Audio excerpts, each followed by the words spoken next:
Shalom, giving all praises to Yahweh, Bahashim Yahushai, Bahashim Ravukakodash.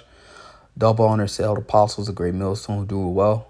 Peace, love, and blessings also to you brothers on the highways and byways, giving all diligence to make your calling and election sure, and also blessings to the very few sisters out there that are listening, learning, and believing.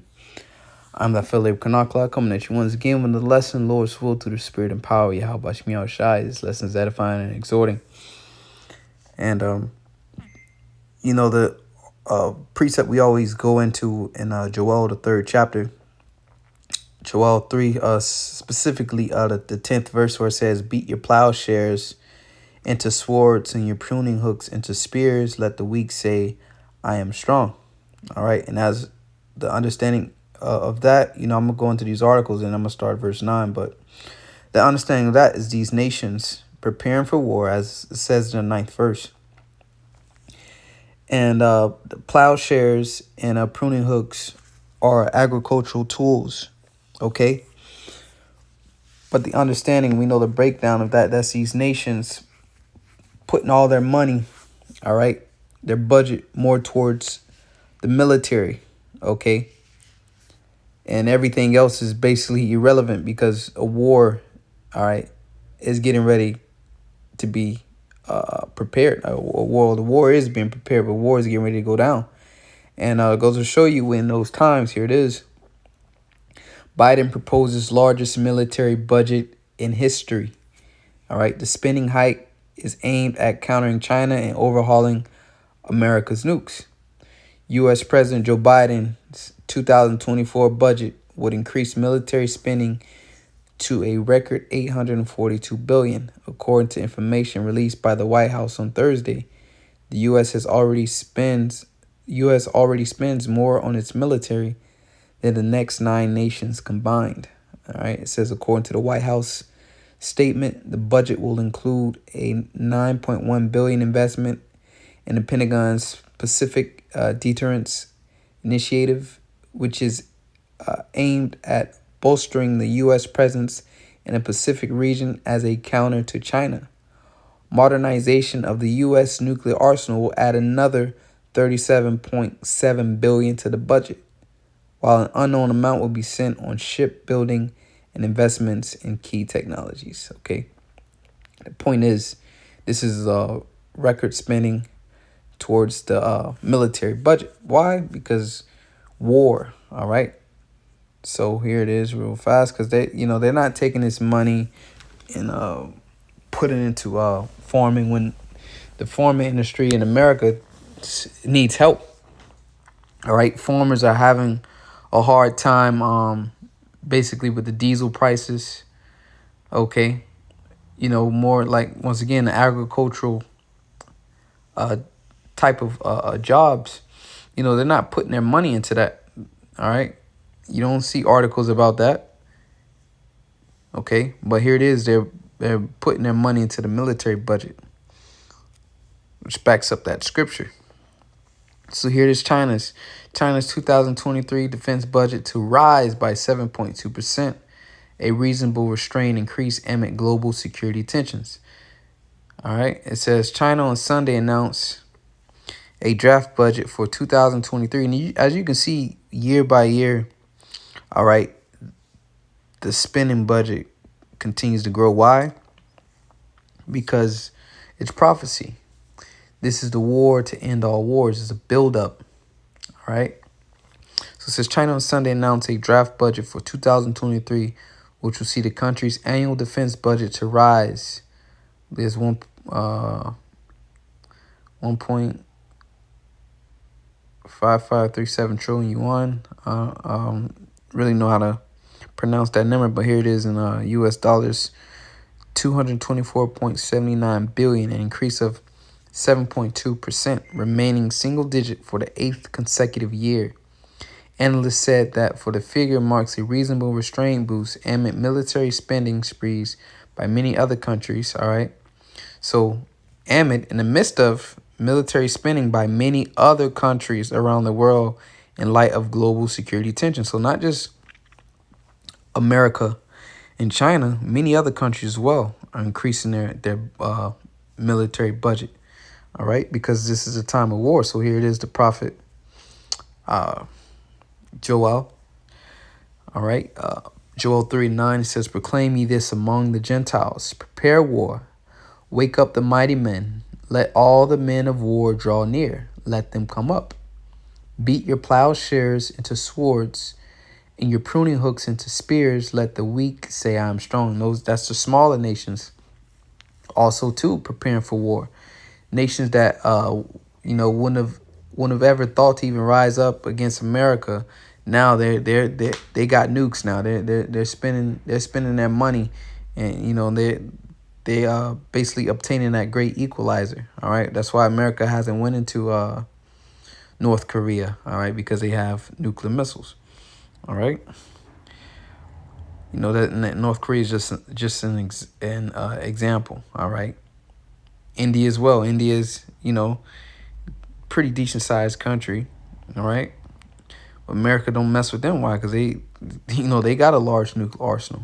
Okay, but real fast, let's look up plowshares, because I don't want to make this lesson too long. I want to get right to the point. Well, pruning hook I got first. All right, so you see a pruning hook. Okay, agricultural tool. Okay, and they even had an example here. Somebody had, but we're gonna come back to this plowshares and pruning hooks, and you see him beating it into a sword. Okay, let's go back. Definition: a cutting tool used for pruning, consisting of hook blade on a long tail.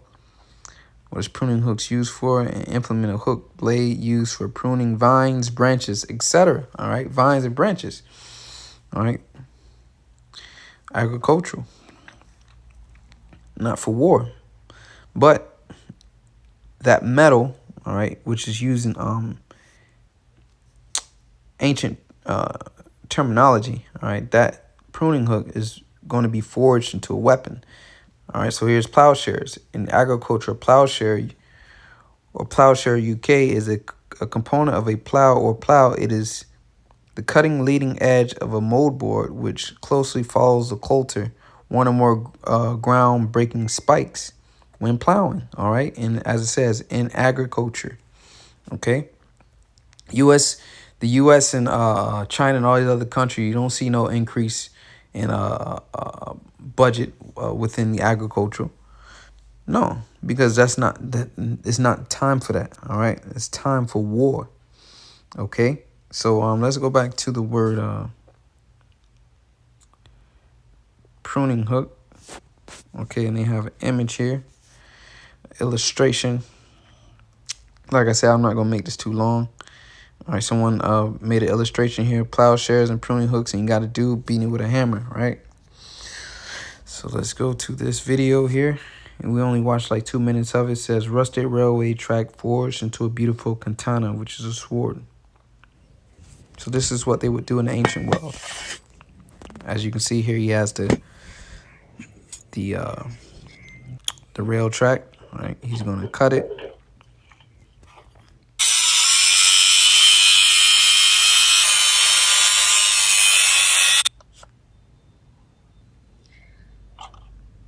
Okay.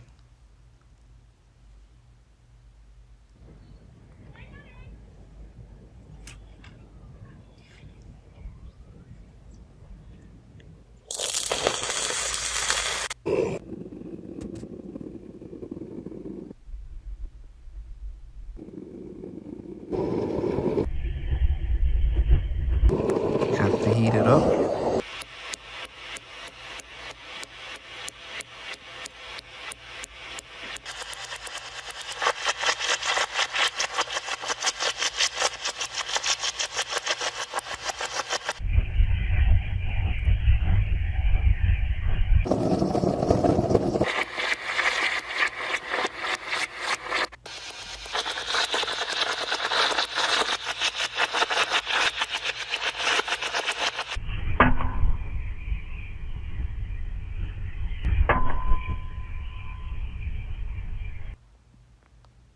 All right, you get the point.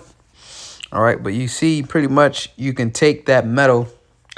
So the prophet, using the basically the ancient terminology, he was able to take that plowshare, or take that pruning hook, put some heat to it, forge it, all right, with the hammer.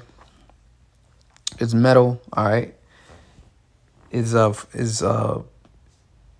forged. It only can be forged when it's under heat, all right. Once it reaches its melting point, you're able to forge into a weapon.